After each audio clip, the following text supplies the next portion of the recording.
ಕೃಷಿ ಮತ್ತು ಸಮಾಜ ಈ ಒಂದು ಕಾರ್ಯಕ್ರಮದಲ್ಲಿ ಪೂಜ್ಯ ಶ್ರೀ ಡಾಕ್ಟರ್ ಶಿವಾನಂದ ಶಿವಾಚಾರ್ಯ ಮಹಾಸ್ವಾಮಿಗಳವರು ದಯಮಾಡಿಸಲಿದ್ದಾರೆ. ಎಸ್ ಮಲ್ಲಿಕಾರ್ಜುನ್, ಸಚಿವರು, ಗಣಿ ಮತ್ತು ಭೂವಿಜ್ಞಾನ ಹಾಗೂ ತೋಟಗಾರಿಕೆ, ಕರ್ನಾಟಕ ಸರ್ಕಾರ, ಬೆಂಗಳೂರು. ಶರಣ ಈಶ್ವರ್ ಖಂಡ್ರೆ, ಶರಣ ಬಸವರಾಜ್ ವೀರಾಪುರ ಎಲ್ಲರೂ ಕೂಡ ಆಗಮಿಸಲಿದ್ದಾರೆ. ಈಗ ಆಶೀರ್ವಚನ ಪರಮ ಪೂಜ್ಯರಿಂದ.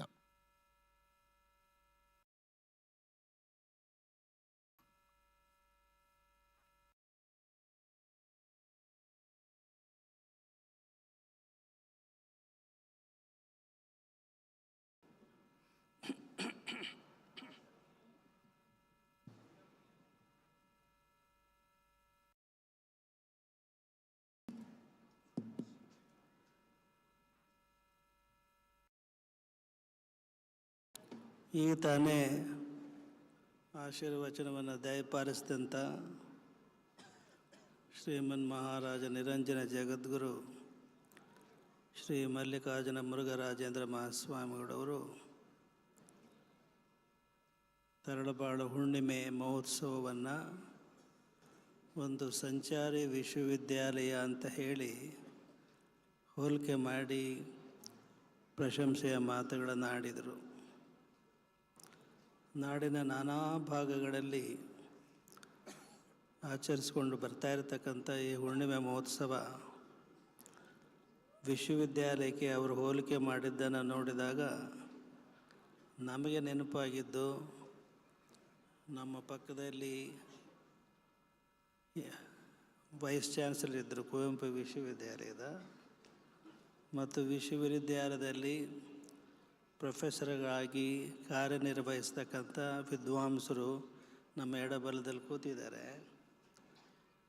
ನಿಮಗೆ ಗೊತ್ತಿದೆಯೋ ಇಲ್ಲೋ, ವಿಶ್ವವಿದ್ಯಾಲಯದಲ್ಲಿರ್ತಕ್ಕಂಥ ಪ್ರೊಫೆಸರ್ಗಳಿಗೆ ಗೊತ್ತು, ಅಲ್ಲಿ ಯಾರು ಕಾರ್ಯನಿರ್ವಹಿಸ್ತಾ ಇರ್ತಾರೋ ಪ್ರೊಫೆಸರ್ಗಳು ಯಾವ್ಯಾವ ವಿಷಯದಲ್ಲಿ ಪರಿಣತಿಯನ್ನು ಪಡೆದಿರ್ತಾರೋ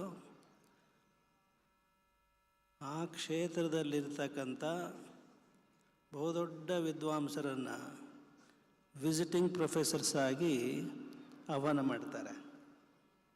ವಿಸಿಟಿಂಗ್ ಪ್ರೊಫೆಸರ್ಸ್ ಆಗಿ. ಹಾಗೆ ನಮ್ಮ ಈ ಸಂಚಾರಿ ವಿಶ್ವವಿದ್ಯಾಲಯ ತರಳಬಾಳು ಹುಣ್ಣಿಮೆಯ ವಿಸಿಟಿಂಗ್ ಪ್ರೊಫೆಸರ್ ಅಂತಂದರೆ ನಮ್ಮ ಮುರುಘರಾಜೇಂದ್ರ ಮಹಾಸ್ವಾಮಿ, ಮಲ್ಲಿಕಾರ್ಜುನ ಮುರುಘರಾಜೇಂದ್ರ ಮಹಾಸ್ವಾಮಿಗಳು. ಬಹಳ ಆಳವಾಗಿ ಅವರು ವಚನ ಸಾಹಿತ್ಯವನ್ನು ಅಭ್ಯಾಸ ಮಾಡಿದ್ದಾರೆ. ಒಳ್ಳೆಯ ವಾಗ್ಮಿಗಳು, ಸಹೃದಯಗಳು, ನಮಗೆ ಬಹಳ ಆತ್ಮೀಯರು.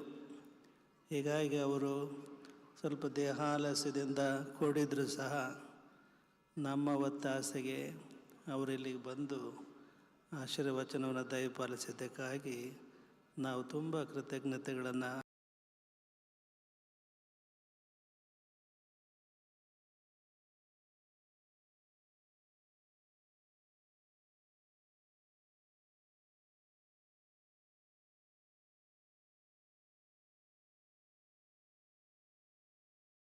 ಅವರಿಗೆ ಅರ್ಪಡಿಸ್ಲಿಕ್ಕೆ ಬಯಸ್ತೇವೆ.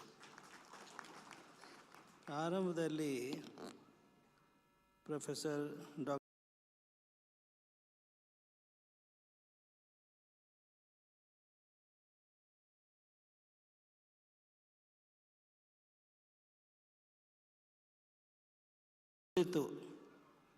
ಅಭ್ಯಾಸ ಮಾಡಿದಾಗ ಮಾತ್ರ ಅದು ನಿಜವಾದ ಶಿಕ್ಷಣ ಅನಿಸುತ್ತೆ ಹೊರತು ಕೇವಲ ಅಕ್ಷರ ಕಲಿತು ಮಾತ್ರಕ್ಕೆ ಆಗೋಲ್ಲ ಅಂತ ಹೇಳಿ, ಇದು ನಮಗೆ ಆಲೋಚನೆಗೆ ಪ್ರೇರಣೆ ಆಯಿತು. ಜ್ಞಾನವನ್ನು ಪಡೆಯೋದು ಅನ್ನೋ ಮಾತೇನಿದೆ, ಜ್ಞಾನ ಯಾರಿಂದಲಾದರೂ ಪಡಿಬೋದು. ಗುರು ಅಂತ ಹೇಳಿದರೆ ಕೇವಲ ಕಾವಿಧಾರಿಗಳು, ಸನ್ಯಾಸಿಗಳು ಅಂತ ಅಲ್ಲ, ಮಠಾಧಿಪತಿಗಳು ಅಂತ ಅಲ್ಲ. ನಿಮ್ಮ ಬದುಕಿನಲ್ಲಿ ಯಾವುದೋ ಒಂದು ಸಂದಿಗ್ಧ ಸ್ಥಿತಿಯಲ್ಲಿ ನೀವು ಬದುಕಿನ ಮುಂದಿನ ದಾರಿ ಯಾವುದು ಅಂತ ನಿರ್ಧಾರ ಮಾಡಲಿಕ್ಕೆ ಸಾಧ್ಯವಾಗದೇ ಇದ್ದಾಗ ಯಾರು ನಿಮಗೆ ಒಂದು ವಿವೇಕದ ಮಾತುಗಳನ್ನು ಹೇಳ್ತಾರೋ, ದಾರಿ ತೋರಿಸ್ತಾರೋ ಅವರೆಲ್ಲರೂ ಗುರುಗಳು ಅಂತ ನಾವು ಭಾವಿಸ್ತೇವೆ. ಮೊದಲನೇದಾಗಿ ನಿಮ್ಮ ತಾಯಿ ಹೆಚ್ಚು ಓದಿಲ್ಲದೆ ಇರಬಹುದು, ಹೆಚ್ಚು ಅಕ್ಷರಾಭ್ಯಾಸ ಇಲ್ಲದೇ ಇರಬಹುದು. ಆದರೆ ನಿಮಗೆಲ್ಲರೂ ಗೊತ್ತಿರೋ ಹಾಗೆ ಮನೆಯೇ ಮೊದಲ ಪಾಠಶಾಲೆ, ಜನನಿ ತಾನೇ ಮೊದಲ ಗುರು ಅಂತ ಹೇಳಿ. ಹೀಗಾಗಿ ಗುರು ತಾಯಿಯ ಉಪಾಧಿಯಲ್ಲಿರ್ಬೋದು, ತಂದೆಯ ಉಪಾಧಿಯಲ್ಲಿರ್ಬೋದು, ಸ್ನೇಹಿತನ ರೂಪದಲ್ಲಿರ್ಬೋದು, ಅಧ್ಯಾಪಕರ ರೂಪದಲ್ಲಿರ್ಬೋದು. ಹೀಗಾಗಿ ಜ್ಞಾನ ಕೇವಲ ಅಕ್ಷರ ಜ್ಞಾನ ಅಲ್ಲ, ನಾಲೆಡ್ಜ್ ಅಂತಿದೆಯಾ. ನಾವು ಹಾಗೆ ಪ್ರಶ್ನೆ ಮಾಡ್ತಾ ಈಗ ಎಲ್ಲರೂ ಆರ್ಟಿಫಿಷಿಯಲ್ ಇಂಟೆಲಿಜೆನ್ಸ್ ಅಂತ, ಕೃತಕ ಬುದ್ಧಿಮತ್ತೆ ಅಂತ ನಿಮಗೆ ಗೊತ್ತಿದೆಯಲ್ಲ, AI ಅಂತ ಹೇಳ್ತಾರಲ್ಲ, ಅವರು ಮಾತನಾಡುವಾಗ ನಾವು ನಮ್ಮ ಮೊಬೈಲ್ನಲ್ಲಿ AI ಕೇಳಿದ್ವಿ, ಆರ್ಟಿಫಿಷಿಯಲ್ ಇಂಟೆಲಿಜೆನ್ಸ್ ಪ್ರಶ್ನೆ ಹಾಕಿದ್ವಿ, can artificial intelligence give education to children ಅಂತ. ಮಕ್ಕಳಿಗೆ ಕೃತಕ ಬುದ್ಧಿಮತ್ತೆ ಎಜುಕೇಷನ್ ಕೊಡಲಿಕ್ಕೆ ಸಾಧ್ಯವ ಅಂತ. ನಮಗೆ ಆಶ್ಚರ್ಯ ಅಂದರೆ ಆರ್ಟಿಫಿಷಿಯಲ್ ಇಂಟೆಲಿಜೆನ್ಸ್ ಹೇಳಿದ್ದು, ನಾನು ಮಾಹಿತಿ ಕೊಡಬಹುದೇ ಹೊರತು ನಾನು ಯಾರಿಗೂ ಗುರುವಾಗಿರ್ಲಿಕ್ಕೆ ಸಾಧ್ಯ ಇಲ್ಲ ಅನ್ನೋ ಉತ್ತರ AI ಬಂತು. ಗುರು ಆಗ್ಲಿಕ್ಕೆ ಸಾಧ್ಯ ಇಲ್ಲ ಅಂತ. ಮಾಹಿತಿ ಕೊಡಬಹುದು, ಕ್ಷಣಾರ್ಧದಲ್ಲಿ ಪ್ರಶ್ನೆಗೆ ಉತ್ತರ ಕೊಡ್ಬೋದು, ಆದರೆ I cannot replace the role played by a guru ಅಂತ. ನಿಜವಾಗಿ ನಮಗೆ ಭಾಳ ಆಶ್ಚರ್ಯ ಅನಿಸ್ಬಿಡ್ತು. ಒಂದು ಘಟನೆ ನಮಗೆ ನೆನಪಾಯ್ತು ಆವಾಗ. ನೀವು ಸುಧಾಮೂರ್ತಿ ಅಂತ ಕೇಳಿದ್ದೀರಲ್ವಾ? ಯಾವುದಾದ್ರು ಕಂಪ್ನಿ, ಇನ್ಫೋಸಿಸ್ ಕಂಪ್ನಿ, ಅವರು ಯಾರು, ಅವರ ನಾರಾಯಣ ಮೂರ್ತಿ ಅವರ ಧರ್ಮಪತ್ನಿ ಸುಧಾಮೂರ್ತಿ ಒಳ್ಳೆಯ ಲೇಖಕಿ. ಅವರು ಒಮ್ಮೆ ನಮ್ಮ ಅನುಭವ ಮಂಟಪಕ್ಕೆ ಅವ್ರನ್ನ ಆಹ್ವಾನಿಸಿದ್ವಿ. ದಾವಣಗೆರೆಯಲ್ಲಿ ಇರ್ತಕ್ಕಂಥ ಅನುಭವ ಮಂಟಪ ಶಾಲೆಗೆ ಆಹ್ವಾನಿಸಿದ್ವಿ. ಅವರ ಬಾಲ್ಯ ಜೀವನದ ಒಂದು ಘಟನೆಯನ್ನು ಅವರು ನಿರೂಪಿಸಿದರು. ಅದೇನು ಅಂತ ಹೇಳಿದರೆ, ಅವರ ಅಜ್ಜಿಗೆ ಓದು ಬರಹ ಬರ್ತಿರಲಿಲ್ಲ, ಓದಲಿಕ್ಕೆ ಅಕ್ಷರ ಜ್ಞಾನ ಇರಲಿಲ್ಲ. ಭಗವದ್ಗೀತೆಯನ್ನು ಓದಬೇಕು ಅನ್ನುವ ಹಂಬಲ ಅಜ್ಜಿಗಿತ್ತು. ಆಗ ಮೊಮ್ಮಗಳೇನಿದ್ಲು ಸುಧಾಮೂರ್ತಿ, ಸ್ಕೂಲಿಗೆ ಹೋಗ್ತಾ ಇದ್ಲಲ್ಲ, ಆಕೆಗೆ ಒಂದು ದಿನ ಹೇಳಿದ್ಲು, ನೋಡವ್ವ, ನನಗೇನಾದರೂ ಮಾಡಿ ನೀನು ಅಕ್ಷರ ಜ್ಞಾನ ಕಲಿಸು, ನನಗೆ ಅಕ್ಷರಾಭ್ಯಾಸ ಮಾಡಿಸು ಅಂತ ಹೇಳಿ. ಅಜ್ಜಿ ಆಸೆಯಂತೆ ಪ್ರತಿನಿತ್ಯ ಬಾಲಕಿ ಸುಧಾಮೂರ್ತಿ ಅಜ್ಜಿಗೆ ಅಕ್ಷರಾಭ್ಯಾಸ ಮಾಡಿಸುತ್ತಾ ಹೋದ್ಲು. ಸಂಪೂರ್ಣ ಅಕ್ಷರ ಜ್ಞಾನ ಆದಮೇಲೆ ಭಗವದ್ಗೀತೆಯನ್ನು ಓದ್ತಕ್ಕಂಥ ಒಂದು ಪರಿಜ್ಞಾನ, ಒಂದು ಜ್ಞಾನ ಲಭಿಸ್ತು. ಅಲ್ಲಿಗೆ ಸುಮ್ಮನಾಗಲಿಲ್ಲ ಅಜ್ಜಿ. ಓದಲಿಕ್ಕೆ ಶುರುವಾದ ತಕ್ಷಣವೇ, ಆ ಸಾಮರ್ಥ್ಯ ಬಂದ ತಕ್ಷಣವೇ ಒಂದು ದಿನ ಶಾಲೆಯಿಂದ ಬಂದಂಥ ಮೊಮ್ಮಗಳು ಸುಧಾಮೂರ್ತಿಗೆ ಒಂದು ಹರಿವಾಣದಲ್ಲಿ ಕಾಯಿ, ಹಣ್ಣು, ದಕ್ಷಿಣೆ ಇಟ್ಟು ನಮಸ್ಕಾರ ಮಾಡ್ತಾಳೆ. ಈ ಘಟನೆ ಕೇಳಿದ್ದೀರ ನೀವು? ಅಜ್ಜಿ ಮೊಮ್ಮಗಳಿಗೆ ಗುರುಗಳಿಗೆ ನಮಸ್ಕಾರ ಮಾಡಿದ ಹಾಗೆ ಹಣ್ಣು, ಕಾಯಿ, ದಕ್ಷಿಣೆ ಇಟ್ಟು ನಮಸ್ಕಾರ ಮಾಡ್ತಾಳೆ. ಹೂವಾರ್ತಾಳೆ ಮೊಮ್ಮಗಳು, ಅಜ್ಜಿ ನೀನು ನನ್ನ ಕಾಲಿಗೆ ಬೀಳ್ತೀಯ ಅಂತ. ಆಗ ಅಜ್ಜಿ ಹೇಳುತ್ತೆ, ನನಗೆ ಅಕ್ಷರ ಜ್ಞಾನ ಕಲಿಸಿದಂತಹ ಸಾಕ್ಷಾತ್ ಸರಸ್ವತಿ ಕಣೆ ನೀನು, ಅದಕ್ಕೆ ನಾನು ನಿನಗೆ ಗೌರವಿಸ್ತಿದ್ದೀನಿ ಅಂತ ಹೇಳ್ತಾಳೆ. ಅಕ್ಷರ ಕಲಿಸಿದ ಸರಸ್ವತಿ ನೀನು ಅಂತ ಮೊಮ್ಮಗಳ ಕಾಲಿಗೆ ಅಡ್ಡು ಬೀಳ್ತಾಳೆ ಅಜ್ಜಿ. ಇದು AI ಕಲಿಸ್ಲಿಕ್ಕೆ ಸಾಧ್ಯನಾ? ಇದು ಈಗ ಮಾಡಬೇಕು, ಅಕ್ಷರ ಕಲಿತ ಮೇಲೆ ನೀನು ಅಜ್ಜಿಗೆ ನೀನು ಕಾಲಿಗೆ ಅಡ್ಡು ಬೀಳಬೇಕು ಅಂತ AI ಕಲಿಸ್ಲಿಕ್ಕೆ ಸಾಧ್ಯನಾ? ಇಲ್ಲ. ಮಾಹಿತಿ ಕೊಡ್ಬೋದು ಅಷ್ಟೇ, ಮಾಹಿತಿ ತಂತ್ರಜ್ಞಾನ ಅಂತಾರೆ. ಅದಕ್ಕೆ ಮಾನವೀಯತೆ ಕಲಿಸ್ಲಿಕ್ಕೆ, ಮನುಷ್ಯರ ಸ್ವಭಾವಗಳನ್ನು ತಿದ್ದಲಿಕ್ಕೆ ಅದರಿಂದ ಬರೋಲ್ಲ. ಜ್ಞಾನ ಅದು ಒಂದು ರೀತಿ ವಿದ್ಯೆ ಅಂದರೆ ಏನು ಅಂದರೆ ಕೇವಲ ಜ್ಞಾನ ಅಲ್ಲ, ಅದರ ಆಚೆ ಉಪನಿಷತ್ತುಗಳು ಹೇಳುತ್ತೇವೆ, ಸಾ ವಿದ್ಯಾ ಯಾ ವಿಮುಕ್ತಯೇ. ಇವತ್ತು ತಿರುಮುರುವಾಗಿದೆ. ನಾವು ಜ್ಞಾನ ಮತ್ತು ವಿಜ್ಞಾನನ ಎರಡು ಶಬ್ದಗಳಿದ್ದಾವೆ. ಅದರ ಅರ್ಥ ವ್ಯತ್ಯಾಸ ಇದೆ ಇವತ್ತಿನ ದಿನಮಾನಗಳಲ್ಲಿ. ಪ್ರಾಚೀನ ಕಾಲದಲ್ಲಿ, ವೇದೋಪನಿಷತ್ತುಗಳ ಕಾಲದಲ್ಲಿ, ಉಪನಿಷತ್ ಕಾಲದಲ್ಲಿ ವಿಜ್ಞಾನ ಅಂದರೆ ಅರ್ಥ ಸೈನ್ಸ್ ಅಂತ ಇರಲಿಲ್ಲ. ವಿಶೇಷ ಜ್ಞಾನ. ಯಾವುದಾದ್ರು ವಿಶೇಷ ಜ್ಞಾನ ಅಂದರೆ ಆತ್ಮಕ್ಕೆ ಸಂಬಂಧಪಟ್ಟಂಥ ಜ್ಞಾನ, ಅದಕ್ಕೆ ವಿಜ್ಞಾನ ಅಂತ ಕರೀತಿದ್ರು. ಇದೇನು ಫಿಸಿಕ್ಸ್, ಕೆಮಿಸ್ಟ್ರಿ, ಮ್ಯಾಥಮೆಟಿಕ್ಸ್ ಇವೆಲ್ಲ ಏನಿವೆ ಅವು ಸಾಮಾನ್ಯ ಜ್ಞಾನಗಳು. ಈಗ ತಿರುಮುರುವಾಗಿದೆ. ವಿಜ್ಞಾನ ಅಂದರೆ ಸೈನ್ಸು, ಜ್ಞಾನ ಇದು ಆರ್ಟ್ಸು ಇವೆಲ್ಲ ಅಂತ ಹೇಳಿ.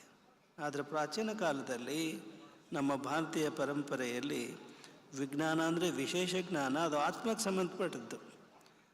ಸಾವಿದ್ಯಾ ಯಾ ವಿಮುಕ್ತಯೇ ವಿದ್ಯೆಯ ಅಮೃತಮಶ್ನತೆ, ಅಮರತ್ವವನ್ನು ಪಡಿತೀಯ ನೀನು. ಸಾಫ್ಟ್ವೇರ್ ಇಂಜಿನಿಯರ್ ಆಗಿ ದೊಡ್ಡ ದೊಡ್ಡ ಸಂಬಳ ಬರುತ್ತೆ, ಕೈ ತುಂಬ ಸಂಬಳ ಬರುತ್ತೆ ಅಂತ ಅಲ್ಲ. ಈ ಈ ಭವಬಂಧನದಿಂದ ಹೇಗೆ ನೀನು ಮುಕ್ತಿಯನ್ನು ಪಡಿಬೋದು, ಈ ದುಃಖದಿಂದ ಹೇಗೆ ನೀನು ಪಾರಾಗ್ಬೋದು, ಆ ಜ್ಞಾನ ಸಿಗುತ್ತೆ ಅಂತ ಹೇಳಿ ಪ್ರಾಚೀನ ಉಪನಿಷತ್ತುಗಳಲ್ಲಿ ಬರುತ್ತೆ.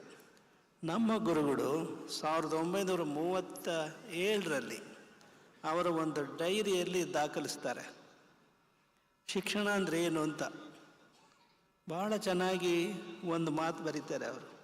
ಶಿಕ್ಷಣ ಅಂದರೆ ಅದು 3 ತೆರನಾದ ಶಿಕ್ಷಣ ಅಂತ ಹೇಳ್ತಾರೆ. ಒಂದು ಔದ್ಯೋಗಿಕ, ಇನ್ನೊಂದು ಪಾರಮಾರ್ಥಿಕ, ಮೂರನೆಯದು ವ್ಯಾವಹಾರಿಕ ಅಂತ. ಔದ್ಯೋಗಿಕ ಇವತ್ತು ಸಿಗ್ತಾ ಇರತಕ್ಕಂಥದ್ದು ಶಾಲಾ ಕಾಲೇಜುಗಳಲ್ಲಿ ಔದ್ಯೋಗಿಕ ಶಿಕ್ಷಣವೇ ಹೊರತು ಪಾರಮಾರ್ಥಿಕ ಶಿಕ್ಷಣವೂ ಅಲ್ಲ, ವ್ಯಾವಹಾರಿಕ ಶಿಕ್ಷಣವೂ ಅಲ್ಲ. ಅದು ವ್ಯಕ್ತಿಯ ಪರಿಪೂರ್ಣತೆ ಆಗಬೇಕು ಅಂತ ಹೇಳಿದರೆ ಔದ್ಯೋಗಿಕ ಶಿಕ್ಷಣವೂ ಬೇಕು, ಪಾರಮಾರ್ಥಿಕ ಶಿಕ್ಷಣವೂ ಬೇಕು, ಇನ್ನು ವ್ಯಾವಹಾರಿಕ ಶಿಕ್ಷಣವೂ ಬೇಕು. ಒಂದು ರೋಚಕವಾದಂಥ ಒಂದು ಉದಾಹರಣೆ, ಒಂದು ಕಥಾನಕ ಇದೆ, ಕಾಲ್ಪನಿಕ ಕಥಾನಕ. ಒಬ್ಬ ಸಾಧು ಬೆಳಿಗ್ಗೆ ನದಿಗೆ ಹೋಗ್ತಾರೆ ಸ್ನಾನಕ್ಕೆ ಅಂತ ಹೇಳಿ. ನದಿಗೆ ಹೋದಾಗ ಅಲ್ಲೊಂದು ಚೇಳು ಒದ್ದಾಡ್ತಾ ಇರತ್ತೆ ನೀರಿನಲ್ಲಿ, ನದಿಯ ನೀರಿನಲ್ಲಿ. ತಕ್ಷಣವೇ ಆ ಸಾಧು ಆ ಚೇಳನ್ನು ಕೈಯಲ್ಲಿ ಹಿಡಿದು ದಂಡೆಗೆ ಹಿಂಗೆ ಹಾಕ್ತಾರೆ. ದಂಡೆಗೆ ತಲುಪ್ಸೋಕೆ ಹೋಗ್ತಾರೆ. ಇದ್ದಕ್ಕಿದ್ದಂಗೆ ಅದು ಕುಟುಕು ಬಿಡುತ್ತೆ. ಆ ಕುಟುಕಿದ ತಕ್ಷಣ ಕೈ ಅವರು ಅಲ್ಲಾಡಿಸ್ತಾರೆ, ಬಿಸಾಡ್ತಾರೆ, ಅದು ಕೆಳಗೆ ಬೀಳುತ್ತೆ. ಮತ್ತೆ ನದಿ ನೀರಿಗೆ ಹೋಗಿ ಸೇರಿಕೊಡುತ್ತೆ. ಪುನಃ ಆ ಸಾಧು ಅಯ್ಯೋ ಅದು ಸತ್ತೋಗುತ್ತೆ, ಅಲ್ಲ ಇದು ಹೋಗುತ್ತೆ ಅಂತ ಹೇಳಿ ಮತ್ತೆ ಅದನ್ನು ಹಿಡಿದು ದಂಡೆಗೆ ತಲುಪಿಸ್ತಾರೆ. ಮತ್ತೆ ಕುಟುಕುತ್ತೆ ಅದು. ಹೀಗೆ ಅಂದರ್ ಬಾಹರ್ ನೀರಿನಲ್ಲಿದ್ದದ್ದನ್ನು ಬದುಕಿಸ್ಬೇಕು ಅಂತ ಚೇಳನ್ನು ನದಿ ದಂಡೆಗೆ ತಲುಪಿಸೋ ಪ್ರಯತ್ನವನ್ನು ಸಾಧು ಮಾಡಿದರೆ ಅದು ಕುಟುಕುತ್ತೆ, ರಕ್ತಸ್ರಾವ ಆಗುತ್ತೆ. ಹೀಗೆ ಅದನ್ನು ನದಿಯಿಂದ ದಂಡೆಗೆ ಮುಟ್ಟಿಸೋದು, ಮತ್ತದು ವಾಪಸ್ ನದಿಗೆ ಹೋಗೋದು, ಹೀಗೆ ನಡೀತಾ ಇರುತ್ತೆ. ಕೈ ತುಂಬ ರಕ್ತ ಸುರಿತಾ ಇರುತ್ತೆ. ಅದನ್ನು ನೋಡಿದಂಥ ಒಬ್ಬ ಹಳ್ಳಿಯ ರೈತ ಆ ಸಾಧುಗಳನ್ನು ಕೇಳ್ತಾನೆ, ಏನು ಸಾಧುಗಳೇ, ಅದೆಷ್ಟು ಕಚ್ಚುತ್ತೆ ನಿಮಗೆ, ರಕ್ತಸ್ರಾವ ಆಗಿದೆ, ಯಾಕೆ ಹೀಗೆ ನೀವು ಅದನ್ನು ರಕ್ಷಣೆ ಮಾಡೋ ವ್ಯರ್ಥ ಪ್ರಯತ್ನ ನೀವು ಮಾಡ್ತಾ ಇದ್ದೀರಿ ಅಂತ ಕೇಳ್ತಾನೆ.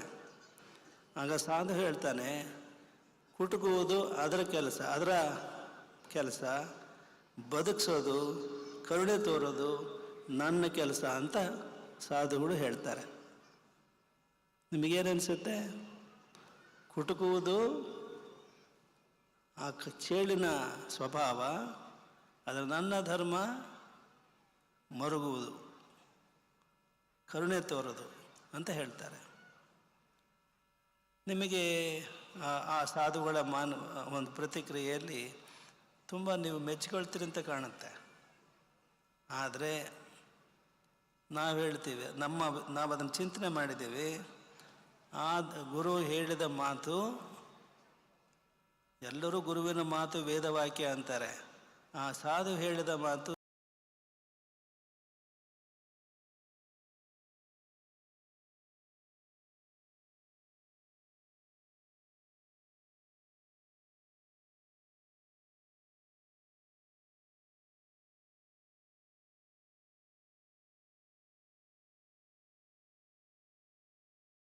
ಸರಿಯಲ್ಲ ಅಂತ ನಾವು ಹೇಳೋದು ನಿಮಗೆ. ಆ ಸಾಧು ಭಾಳ ದಡ್ಡ ಅಂತ ಹೇಳ್ತೀವಿ ನಾವು. ಯಾಕೆ ಅಂದರೆ ಮೊದಲನೇ ಸರಿ ಪ್ರಯತ್ನ ಮಾಡಿದಾಗ ಅದು ಇನ್ಸ್ಟೆಂಟ್, ಅದು ಅಯ್ಯೋ ಅಯ್ಯೋ ಅಂತ ಅನಿಸುತ್ತಲ್ಲ ತಕ್ಷಣವೇ. ಆವಾಗ ಅಂತದ್ದು ಗುರು ಹೇಳಿದ ಅಂತ ಮಾತ್ರಕ್ಕೆ ಸರಿ ಅಂತ ಒಪ್ಕೊಳ್ಳೋದು ಅದನ್ನು ನಮ್ಮಲ್ಲಿ ಇಲ್ಲ. ತದ್ವಿಧಿ ಪ್ರಣಿಪಾತೇನ ಪರಿಪ್ರಶ್ನೆಯನ ಸೇವೆಯ. ಗುರು ಪರ್ವತದಲ್ಲಿ ಕುಳಿತುಕೊಂಡು ಏನು ಕಲಿ, ಆದರೆ ಪ್ರಶ್ನೆಗಳನ್ನು ಕೇಳು. ಪ್ರಶ್ನೆ ಕೇಳಿ ತಿಳ್ಕೊ. ನಿನ್ನ ಆತ್ಮಕ್ಕೆ ಯಾವುದು, ನಿನ್ನ ವಿವೇಕಕ್ಕೆ ಯಾವುದು ಸರಿ ಅನಿಸುತ್ತೋ ಅದನ್ನು ಪರಿಗ್ರಹಿಸುವಂತಂದು ಭಗವದ್ಗೀತೆ ಹೇಳುತ್ತೆ. ಪ್ರಶ್ನೆ ಮಾಡ್ತಕ್ಕಂಥ ಒಂದು ಸ್ವಭಾವ ಬೆಳಿಬೇಕು ಅಂತ ನೀವೇ ಹೇಳಿದ್ರಿ ಅಂತ ಕಾಣುತ್ತೆ ವೇದಿಕೆ ಸಂದರ್ಭದಲ್ಲಿ. ಆ ಪ್ರಶ್ನೆ ಮಾಡುವ ಒಂದು ಇದನ್ನು ಗುಣವನ್ನು ಬೆಳೆಸ್ಕೊಳ್ಬೇಕು. ಇನ್ನು ನಮ್ಮ ದುಂಡಿರಾಜರವರು ಅವರು ಇಲ್ಲೊಂದು ಪುಸ್ತಕ ಕೊಟ್ಟಿದ್ದಾರೆ, ಇತ್ತೀಚೆಗೆ ಬಂದಿರೋ ಪುಸ್ತಕ ಡುಂಡಿ ಮಲ್ಲಿಗೆ ಅಂತ ಹೇಳಿ. ನಾವು ಅದನ್ನು ಎರಡು ರೀತಿ ಅರ್ಥ ಮಾಡಿಕೊಂಡ್ವಿ. ಅದು ದುಂಡು ಮಲ್ಲಿಗೆ ಅಂತ ಹೇಳೋಣ ಅಂದರೆ ಅವ್ರ ಕವಿತೆ ನೀವು ಓದಿದಿರಿ, ಅದರಲ್ಲಿ ಮೊನಚಾದ ಅರ್ಥ ಇರುತ್ತೆ. ಅದು ದುಂಡು ಮಲ್ಲಿಗೆ ಅಲ್ಲ, ಅದು ಒಂದು ರೀತಿಯ ಏನು ಹೇಳಬೇಕು ಅದಕ್ಕೆ, ಗುಂಡು ಮಲ್ಲಿಗೆ ಅಂತ ಹೇಳುವುದು. ಅದು ಕೂಡ ಏನಾಗುತ್ತೆ ಅರ್ಥ, ನಿಜವಾದ ಅರ್ಥನೂ ಬರುತ್ತೇನೋ. ಬಂಡೆ ಮಲ್ಲಿಗೆ ಅನ್ನಬೇಕು ಅಂತ ಅನಿಸ್ಬಿಟ್ಟಿದೆ, ಬಂಡೆ ಮಲ್ಲಿಗೆ ಅಂತ. ಅವರ ಮೊನಚಾದ ಮಾತುಗಳ ಬಂಡೆ ನಿಮ್ಮ ಮೇಲೆ ಬಿಟ್ಟರೂ ಸಹ ನೀವು ಅದನ್ನು ಎಷ್ಟು ಚೆನ್ನಾಗಿ ಅದನ್ನು ನಿಮಗೇನೂ ಏಟಾಗದ ಹಾಗೆ ನಿಮಗೆ ಕಚೆಗಳು ಇಟ್ಟಂಗೆ ಆಗುತ್ತಲ್ಲ, ಅದು ಅದರಲ್ಲಿರ್ತಕ್ಕಂಥ ಒಂದು ಶಕ್ತಿ ಆ ಶಬ್ದಗಳಲ್ಲಿ. ಸಾಹಿತ್ಯ ಇವತ್ತು ಏನಾಗಿಬಿಟ್ಟಿದೆ, ಯಾತಕ್ಕೆ ಬೇಕು, ಅದು ಅನ್ಪ್ರೊಡಕ್ಟಿವ್ ಅಂತ ಹೇಳಿ ಚೆನ್ನೈಯವರು ಪ್ರೊಫೆಸರ್ ಅವರು ಹೇಗೆ ಅದರ ಬಗ್ಗೆ ಇತ್ತೀಚೆಗೆ ಟೀಕೆಗಳು ಬರ್ತಾ ಇದ್ದಾವೆ ಅನ್ನೋ ಮಾತನ್ನು ಪ್ರಸ್ತುತಪಡಿಸಿದರು. ಅದಕ್ಕೆ ಸರಿಯಾದ ಉತ್ತರ ಈ ದುಂಡಿರಾಜರವರ ಈ ಮಾತಿನಲ್ಲಿತ್ತು ಅನಿಸುತ್ತೆ. ಆ ಮಾತು ನಿಮಗೆ ಎಷ್ಟು ಅಪ್ಯಾಯಮಾನವಾಗಿತ್ತು ಅಂದರೆ, ಸಾಹಿತ್ಯ ಯಾಕೆ ಬೇಕು ಮನುಷ್ಯನಿಗೆ ಏನಕ್ಕೆ ಅವರ ಬರಹಗಳು ನಿಮ್ಮ ಮನಸ್ಸಿಗೆ ನಾಟಿ ನಿಮಗೆ ಕಚೆಗಳು ಇಟ್ಟಂತಾಗಿ ನೀವು ಖುಷಿಪಟ್ಟಿದ್ದೇ ಸಾಹಿತ್ಯದ ಮಹತ್ವ ಏನು ಅಂತ ಹೇಳಿ ನಿಮಗೆಲ್ಲ ಮನವರಿಕೆ ಆಗಿದೆ ಅಂತ ಅನಿಸುತ್ತೆ.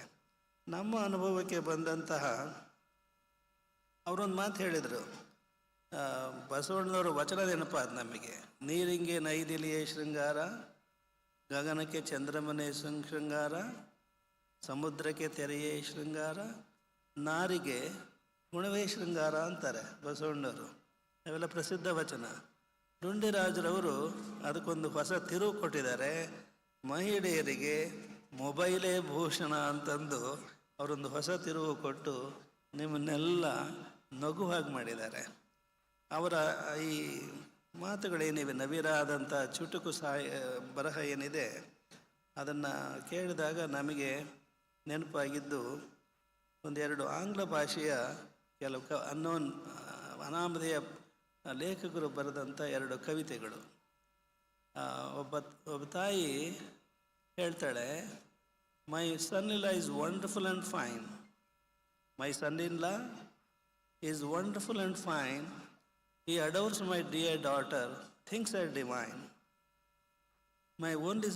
Only my son is bad.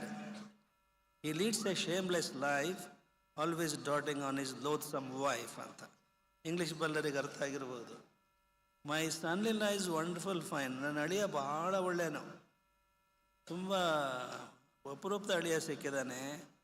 He thinks my dear daughter divine. ನನ್ನ ಮಗಳನ್ನು ಆರಾಧ್ಯ ದೇವತೆ ಕಂಡಂಗೆ ಕಾಣ್ತಾನೆ. ಅಳಿಯ ಭಾಳ ಒಳ್ಳೆಯನು, ನನ್ನ ಮಗಳನ್ನು ದೇವತೆ ಕಂಡಂಗೆ ಕಾಣ್ತಾನೆ. Only my son is very bad. ಮಗ ಮಾತ್ರ ಶುದ್ಧ ಮುಠಾಳ, ಯಾವಾಗ ನೋಡಿದ್ರು ಹೆಂಡತಿ ಹಿಂದೆ ಸುತ್ತರಿತಿರ್ತಾನೆ. ಅರ್ಥವಾಯ್ತು ನಿಮಗೆ? ಈ ನಿದ್ರೆ ಬರ್ತಾ ಇದೆ, ನೀವೇನು ಸ್ಪಂದಿಸ್ತಾ ಇಲ್ಲ. ನೀವು ನಿದ್ರೆ ಬರ್ತಾ ಇದೆ ನಿಮಗೆ, ಇಲ್ಲ 11:30 ಆಗಿದೆ, ಇನ್ನು 5 ನಿಮಿಷ ಮುಗಿಸ್ಬಿಡ್ತೀವಿ. Only my son is very bad. ಮಗ ಮಾತ್ರ ಮುಠಾಳ, ಯಾವಾಗ ನೋಡಿದ್ರು ಹೆಂಡತಿ ಹಿಂದೆ ಸುತ್ತಿರ್ತಿರ್ತಾನೆ. ನಾವು ಅಳಿ ಏನು ಮಾಡ್ತಿರ್ತಾನೆ? ಅಳಿನೂ ಅದೇ ಅಲ್ವೇ, ಥಿಂಗ್ಸ್ ಆರ್ ಡಿವೈನ್ ಅಂದರೆ. ಇದು ಅತ್ತೆಯ ಸೊಸೆಯ ಸಂಬಂಧದಲ್ಲಿರ್ತಕ್ಕಂಥ ಮಗಳ ಮೇಲಿನ ಪ್ರೀತಿ, ಸೊಸೆ ಮೇಲಿನ ಸಿಟ್ಟು. ಇನ್ನೊಂದು ರೋಚಕವಾದಂಥ ಒಂದು ಅನಾಮಧೇಯ ಕವಿತೆ ಇಂಗ್ಲೀಷ್ನಲ್ಲಿದೆ ಮದುವೆ ಬಗ್ಗೆ. Marriage is A beautiful fort. Marriage is A beautiful fort. Those who are outside it want to get into it curiously. Those who are inside it want to get out of it desperately. ಮದುವೆ ಅನ್ನೋದು ಒಂದು ಸುಂದರವಾದ ಕೋಟೆ. ಈ ಕೋಟೆ ಹೊರಗೆ ಯಾರಿರ್ತಾರೋ ಇದ್ರೊಳಗೆ ಏನಿದೆ ನೋಡಬೇಕು ಅಂತ ಅವ್ರಿಗೆ ಬಹಳ ಕುತೂಹಲ ಅಂತೆ. ಮದುವೆ ಒಂದು ಸುಂದರವಾದ ಕೋಟೆ, ಇದ್ರೊಳಗೆ ಏನಿದೆ ನೋಡಬೇಕು ಅಂತ ಹೇಳಿ ಬಹಳ ಕುತೂಹಲ ಅಂತೆ. ಆದರೆ those who are inside it want to get out of it desperately. ಅದ್ರ ಯಾರು ಮದುವೆ ಆಗಿರ್ತಾರೋ ಸದ್ಯ ಇಲ್ಲಿಂದ ಹೊರಗೆ ಹೋಗಂಗೆ ಆಗ್ಬಿಟ್ರೆ ಸಾಕಪ್ಪ ಅಂತಂದು ಅವ್ರಿಗನ್ಸುತ್ತಂತೆ. ಪ್ರಾಯಶಃ ನಿಮಗೆ ಇಲ್ಲಿ ಬಂದಿರೋದು ಆ ಸಂಸಾರದ ತಾಪತ್ರೆಗಳನ್ನೆಲ್ಲ ಇಲ್ಲಿ ಮರೀಲಿಕ್ಕೆ ಬಂದು ಕೂತ್ಕೊಂಡು ಕೇಳ್ತಾ ಇದ್ದೀರೇನೋ ಅಂತ ಅನ್ನಿಸ್ತಾ ಇದೆ. ಈ ಮನೆಗೆ ವಾಪಸ್ ಹೋಗ್ಲಿಕ್ಕೆ ನಿಮಗೆ ಇಷ್ಟ ಇದ್ದಂಗೆ ಕಾಣಲ್ಲ. ಇಲ್ಲೇ ಜಾಗರಣೆ ಮಾಡಿ ಪರಮ ಪೂಜ್ಯರು ಇಲ್ಲಿರತಕ್ಕಂಥ ಅತಿಥಿಗಳು ಭಾಷಣ ಮಾಡಿದರೆ ಸುಮ್ಮನೆ ಇಲ್ಲೇ ಕೂತ್ಕೊಂಡು ನೆಮ್ಮದಿಯಿಂದ ಇಲ್ಲೇ ಇರೋಣ ಅಂತ ಅನಿಸಿರ್ಬೇಕಲ್ವ ನಿಮಗೆ, ಅಲ್ವಾ? ಆದರೆ ಮದುವೆ ಅದೊಂದು ಸಂಸ್ಕಾರ. ಅದು ಕೂತ್ಕೊಳ್ಳಿ ಕೂತ್ಕೊಳ್ಳಿ ಕೂತ್ಕೊಳ್ಳಿ ಕೂತ್ಕೊಳ್ಳಿ. ಮದುವೆ ಬಿಡಪ್ಪ, ಸಾಕು ಬಿಡಪ್ಪ, ಬಿಡು. ನಾವು ಆಗಾಗ್ಗೆ ಹೇಳ್ತಾ ಇರ್ತೇವೆ ಮದುವೆ ಯಶಸ್ವಿ ಆಗಬೇಕು ಅಂದರೆ ಏನು ಮಾಡಬೇಕು ಅಂತ.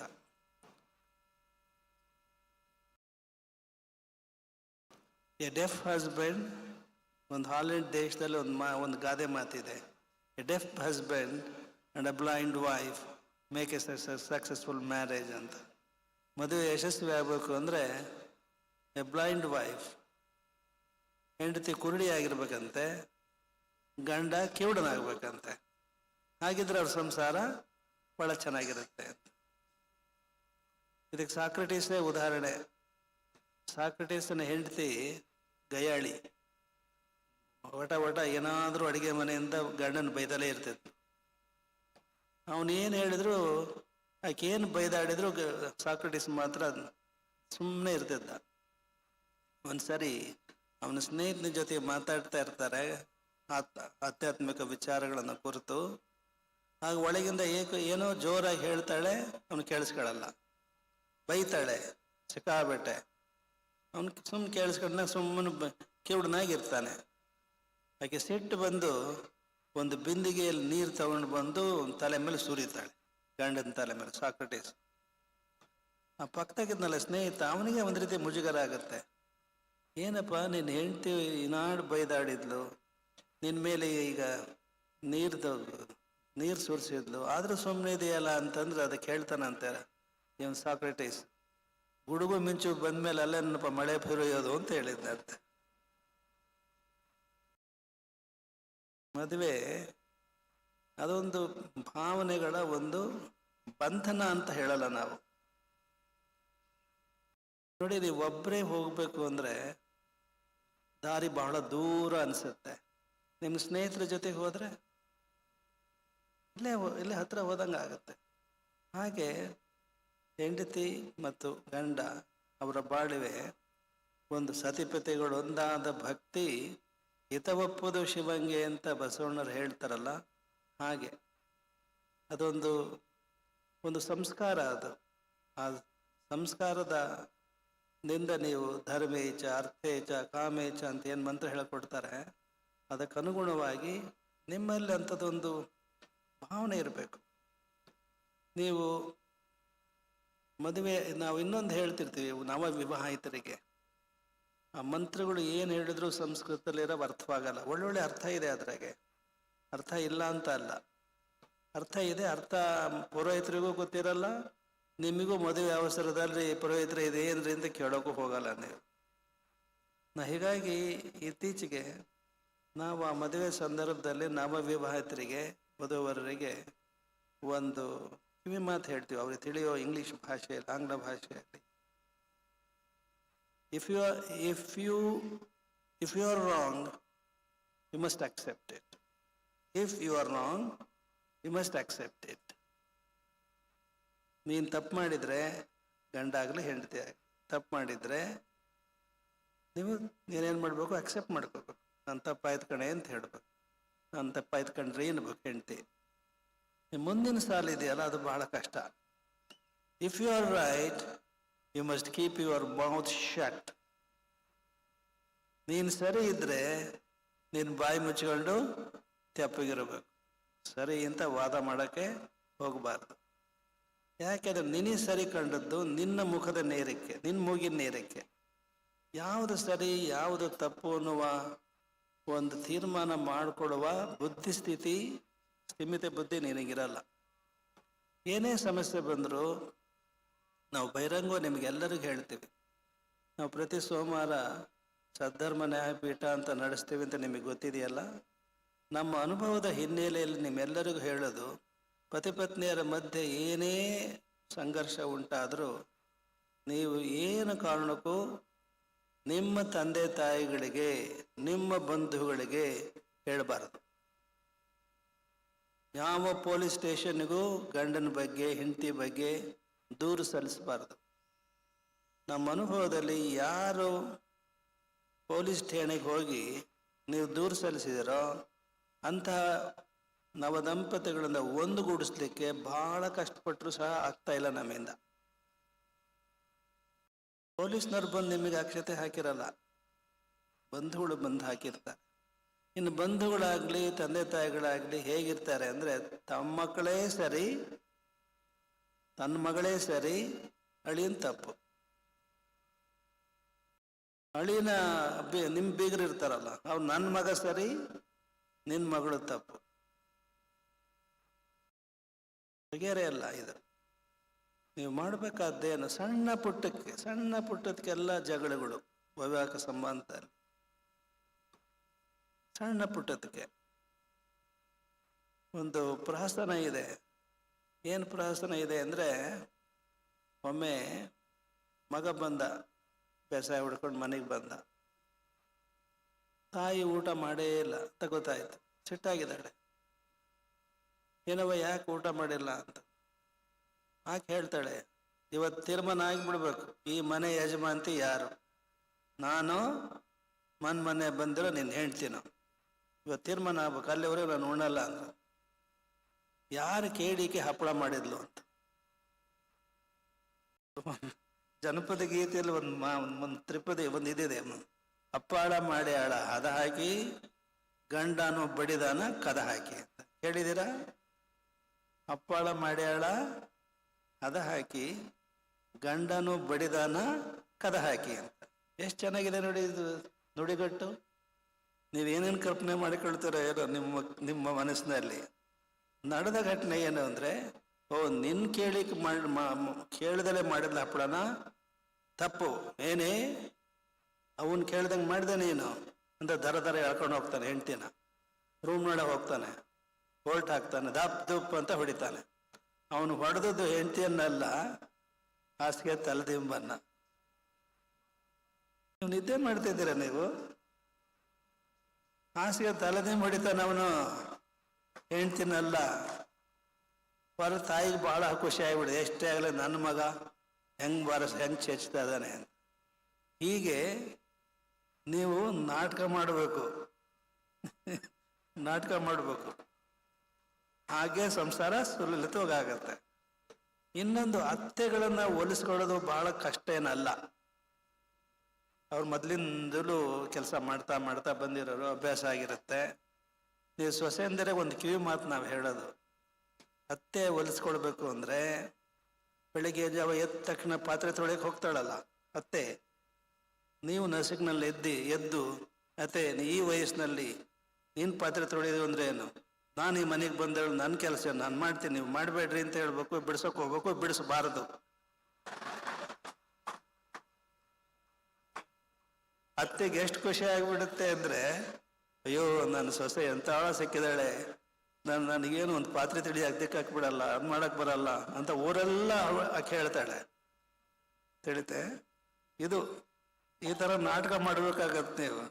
ನಾಟಕ ಅಂತ ಅದು ಅಂದರೆ ಅದು ಅವರವರ ಭಾವನೆಗಳನ್ನು ಅರ್ಥ ಮಾಡಿಕೊಂಡು ನೀವು ಮಾಡಬೇಕು. ಅದು ಸಂಸಾರದಲ್ಲಿ ಒಂದು ಹೊಸದಾಗಿ ಈ ಸೊಸೆ ಅಂತಾರಲ್ಲ, ನಮಗೆ ನೆನಪಾಗೋದು, ನೀವೆಲ್ಲ ಅಡಿಕೆ ಬೆಳಿತೀರಿ ಇಲ್ಲಿ, ಅಡಿಕೆ ಸೊಸೆ ಅಂತೀರಲ್ಲ, ಸಸಿ ಅದು ಅಡಿಕೆ ಸೊಸೆ ಅಂತೀರಲ್ವಾ ಹಳ್ಳಿ ಭಾಷೆಯಲ್ಲಿ. ಹಾಗೆ ಮನೆಗೆ ಬಂದಂಥ ಸೊಸೆ ಆಕೆ ಎಲ್ಲೋ ಬೆಳೆದವಳು, ಎಲ್ಲೋ ಹುಟ್ಟಿ ಬೆಳೆದವಳು. ನೀವು ಬೇಗ ಫಲ ಬರಲಿ ಇಂದ 2 ವರ್ಷ 3 ವರ್ಷದ್ದು ಸಸಿ ತರ್ತಿರೋದ್ರೆ ಅಡಿಕೆ ಸಸಿ, ಹಾಗೆ ಎಲ್ಲೋ ಬೆಳೆದಾಳೆ ಆಕೆ. ಈ ಮನೆಗೆ ಬಂದಿರ್ತಾಳೆ, ಇಲ್ಲಿ ಆಕೆ ಬೆಳಿಬೇಕು ಅಂತಂದ್ರೆ ಆಕೆ ಭಾವನೆಗಳನ್ನು ನೀವು ಅರ್ಥ ಮಾಡ್ಕೋಬೇಕು, ಆಕೆ ಮನಸ್ಸನ್ನು ಅರ್ಥ ಮಾಡ್ಕೋಬೇಕು. ಆಕೆನೂ ಸಹ ತನ್ನ ಅತ್ತೆಯನ್ನ ತಾಯಿಯಾಗಿ ಕಾಣಬೇಕು, ಮಾವನನ್ನ ತಂದೆಯನ್ನ ಕಾಣಬೇಕು. ಇವೆಲ್ಲ ನಮ್ಮ ಜನಪದ ಗೀತೆಯಲ್ಲಿ ಇದೆ. ಮನುಷ್ಯನ ಮನಸ್ಸು ಬಹಳ ಸೂಕ್ಷ್ಮ ಮನಸ್ಸು. ಆ ಮನಸ್ಸು, ಒಬ್ಬರ ಮನಸ್ಸನ್ನು ಒಬ್ಬರು ಅರ್ಥ ಮಾಡಿಕೊಂಡು ಸಂಸಾರ ನಡೆಸಿದರೆ ಅದು ಸುಖಕರವಾಗಿರುತ್ತೆ. ಒಂದು ಮಠಕ್ಕೆ ಸ್ವಾಮಿಗಳಾದರೆ ಕಷ್ಟ ಏನಲ್ಲ, ಒಂದು ಮನೆಯ ಸೊಸೆ ಆಗೋದಿದೆಯಲ್ಲ ಅದಕ್ಕಿಂತ ಕಷ್ಟವಾದ ಕೆಲಸ ಮತ್ತೊಂದಿಲ್ಲ ಅಂತ ಹೇಳ್ತೀವಿ.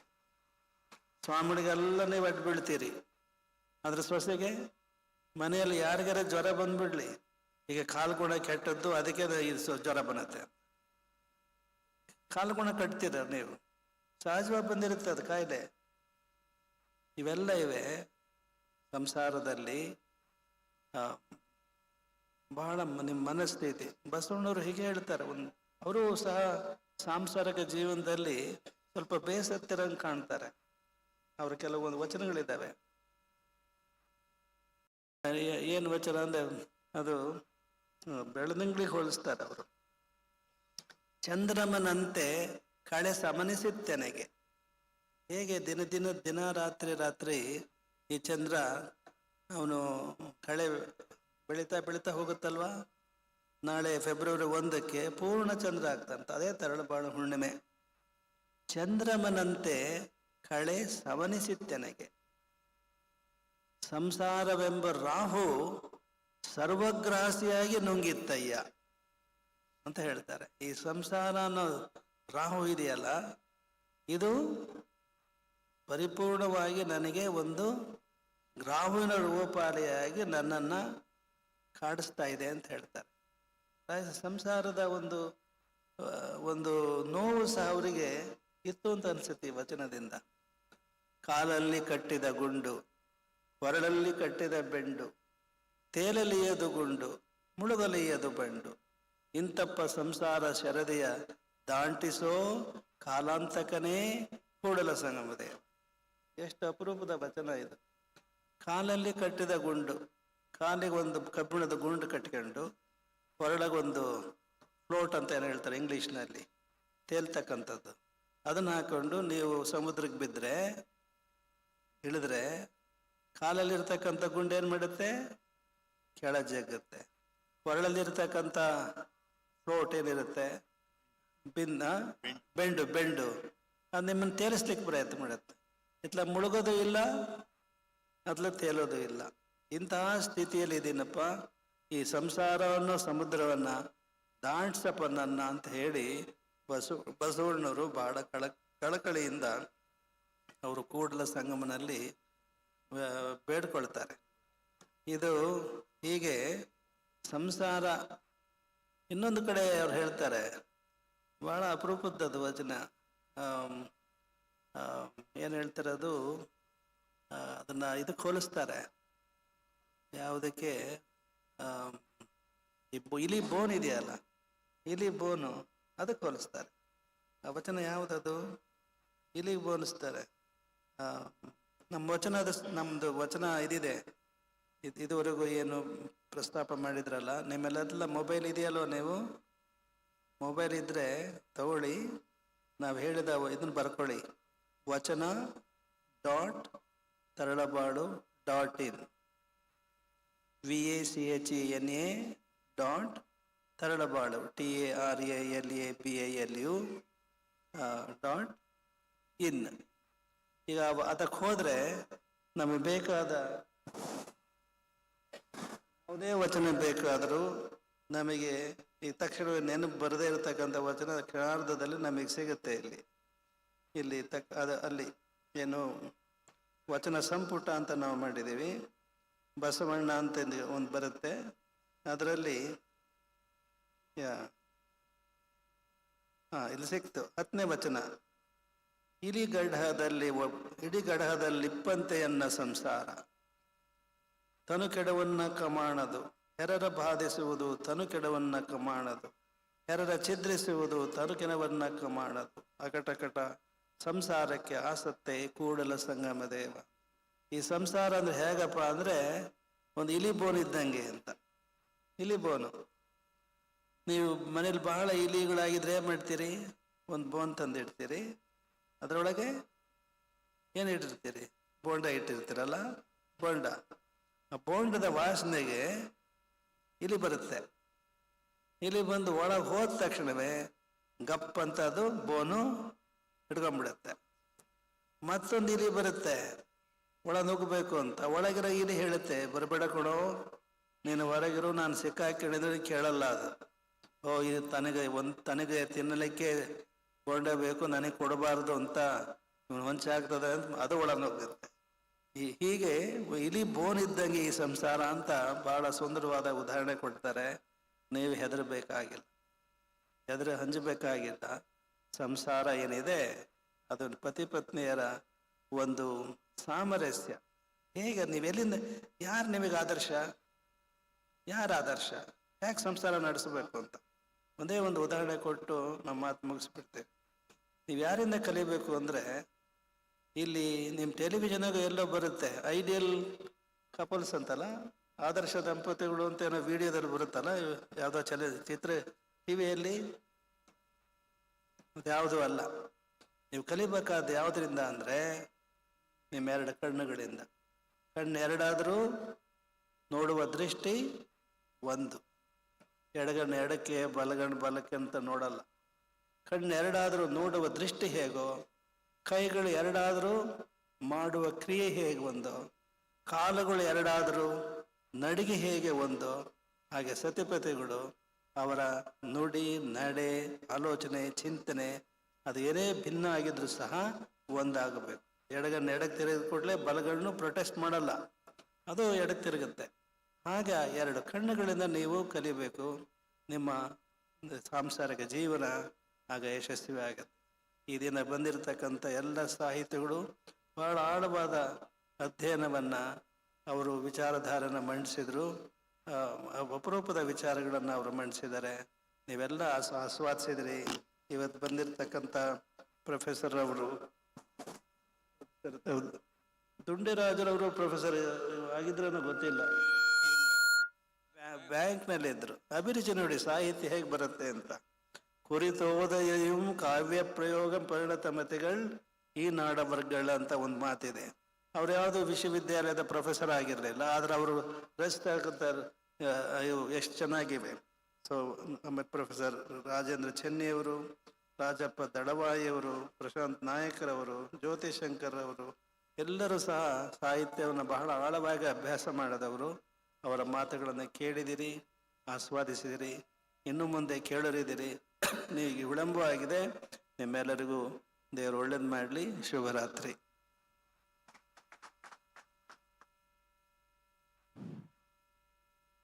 ನಮಗೆಲ್ಲರಿಗೂ ದರ್ಶನಾಶೀರ್ವಾದವನ್ನು ಕರುಣಿಸಿದ ಶ್ರೀಮದ್ ಉಜ್ಜಯಿನಿ ಸದ್ಧರ್ಮ ಸಿಂಹಾಸನಾಧೀಶ ಶ್ರೀ ತರಳಬಾಳು ಜಗದ್ಗುರು ಶ್ರೀ 1108 ಡಾಕ್ಟರ್ ಶಿವಮೂರ್ತಿ ಶಿವಾಚಾರ್ಯ ಮಹಾಸ್ವಾಮಿಗಳವರಿಗೆ ಭಕ್ತಿಪೂರ್ವಕ ಪ್ರಣಾಮಗಳು. ಶರಣು ಸಮರ್ಪಣೆ. ನಟರಾಜ್